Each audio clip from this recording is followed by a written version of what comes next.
La micro-entreprise, c'est la solution la plus simple quand on veut se mettre à son compte. Mais est-ce que c'est vraiment fait pour vous? On va voir ensemble dans cette vidéo à qui ça s'adresse, ses avantages et ses limites. Je vous donnerai à chaque fois un petit exemple pour que ce soit plus concret et plus clair.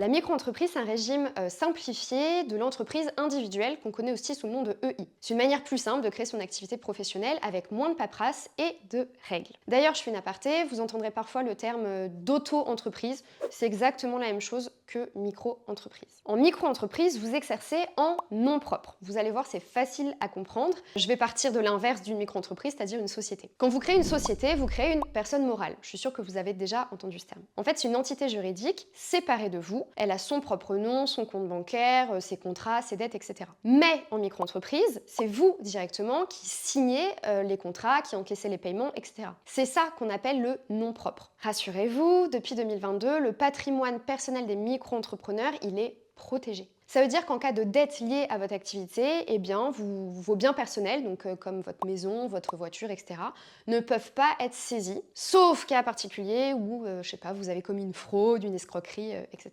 Alors, pour qui est fait le régime de micro-entreprise? J'ai fait ma petite liste. Déjà, on pourrait penser aux indépendants qui veulent se lancer facilement avec peu de formalités. On peut penser aussi à ceux qui veulent tester une activité avant de créer une société plus structurée. Et puis également ceux qui veulent garder leur CDI mais avoir des revenus complémentaires en parallèle. Une fois que je vous ai dit ça, la micro-entreprise, elle est bien pour les artisans ou les prestataires de services qui restent sous un certain seuil de chiffre d'affaires. Mais j'y reviendrai après.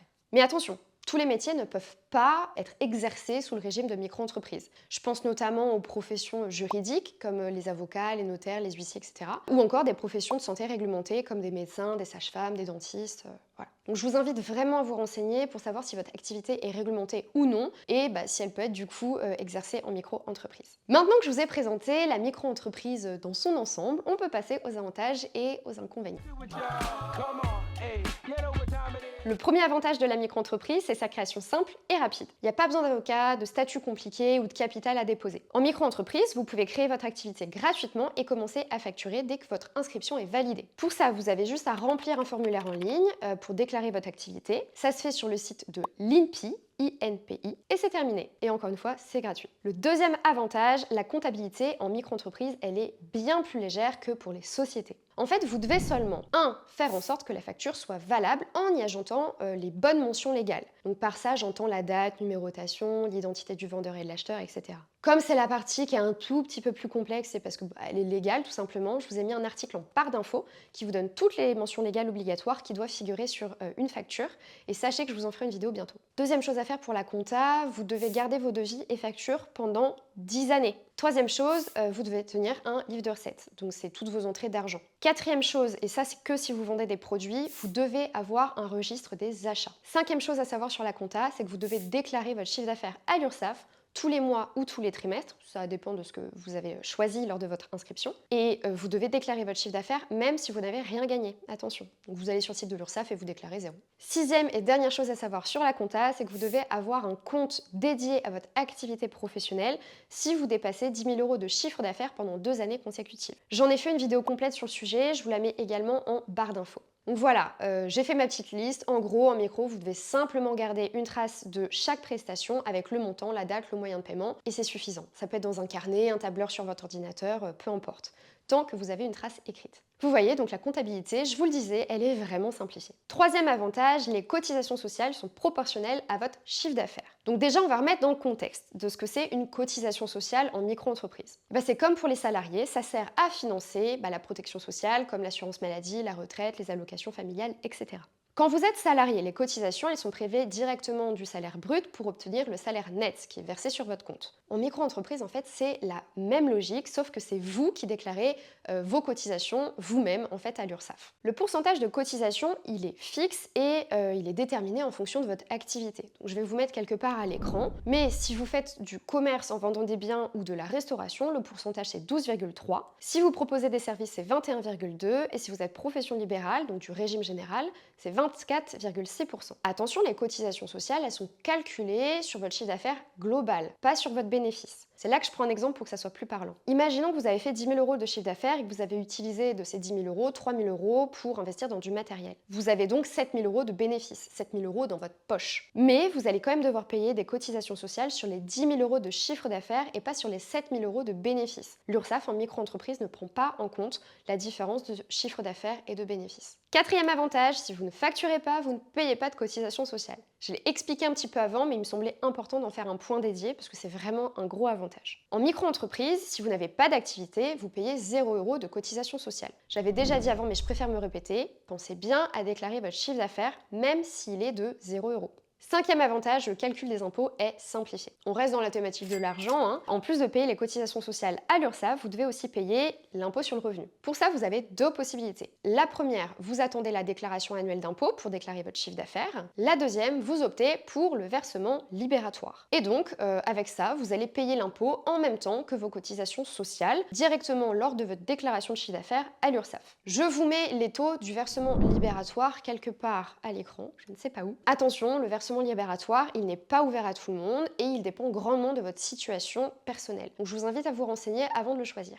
Sixième et dernier avantage, la TVA. Par défaut, en micro-entreprise, vous ne facturez pas la TVA tant que vous restez sous un certain seuil, ce qui simplifie grandement la facturation. Je vous affiche les seuils, encore une fois, à l'écran avec la magie du montage. Pour information, si jamais vous dépassez légèrement le seuil, il n'y a pas de panique à avoir, vous gardez l'exonération de TVA jusqu'à la fin de l'année en cours. Par contre, si vous dépassez le seuil maximum, qu'on appelle seuil majoré, vous devez facturer la TVA à partir du jour même où vous l'avez franchi. Pour information, ces seuils ont été discutés par le gouvernement en début 2025. Le gouvernement voulait baisser les seuils de TVA, mais ça a provoqué de très vives réactions partout dans les médias et pour les micro-entrepreneurs, etc. Et donc pour le moment, ces seuils ne devraient pas changer, c'est une affaire à suivre. Allez, on peut maintenant passer aux limites de la micro-entreprise à anticiper.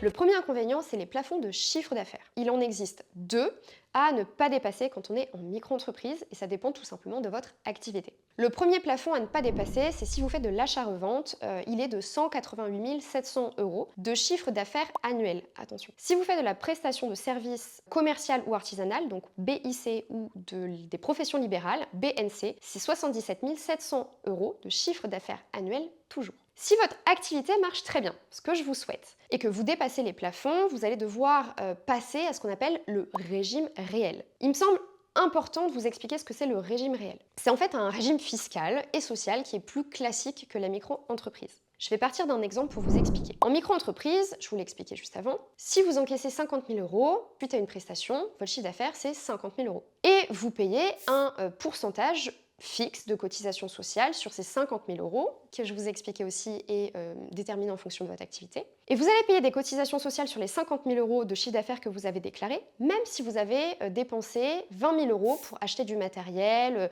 payer un loyer de bureau ou je ne sais quoi d'autre. Pour le dire plus concrètement et plus crûment, l'URSSAF et les impôts n'en ont rien à faire de ce que vous mettez réellement dans votre poche. Je vous explique tout ça parce que, au contraire, en régime réel, quand vous encaissez 50 000 € de chiffre d'affaires, vous pouvez venir déduire vos 20 000 € de dépenses et payer des cotisations et impôts sur vos 30 000 € de bénéfices. Bon, une fois que je vous ai expliqué tout ça, et j'espère que c'est clair, si c'est pas clair, vous me posez des questions en commentaire, je me ferai un plaisir d'y répondre. Le régime réel, il a quand même beaucoup plus de contraintes et d'obligations que le régime simplifié de la micro-entreprise. Je vous fais ma petite liste. Déjà, vous allez devoir avoir une comptabilité complète avec un bilan, compte de résultats, etc. Vous devrez également faire appel à un expert comptable qui va produire des documents et respecter des obligations légales. Et puis comme je vous ai expliqué, vous pouvez déduire vos charges réelles, donc loyer, assurance, matériel, etc., de votre chiffre d'affaires, ce qui est impossible en micro-entreprise. Mais comme les charges réelles, elles peuvent être déduites de votre chiffre d'affaires, vos impôts et cotisations sont calculés sur votre bénéfice et non plus sur votre chiffre d'affaires. C'est quand même des choses à prendre en compte. On peut passer au deuxième inconvénient de la micro-entreprise. Je dirais qu'en fait, c'est la perception que vont se faire certains partenaires. En fait, certaines administrations ou entreprises préfèrent travailler avec des sociétés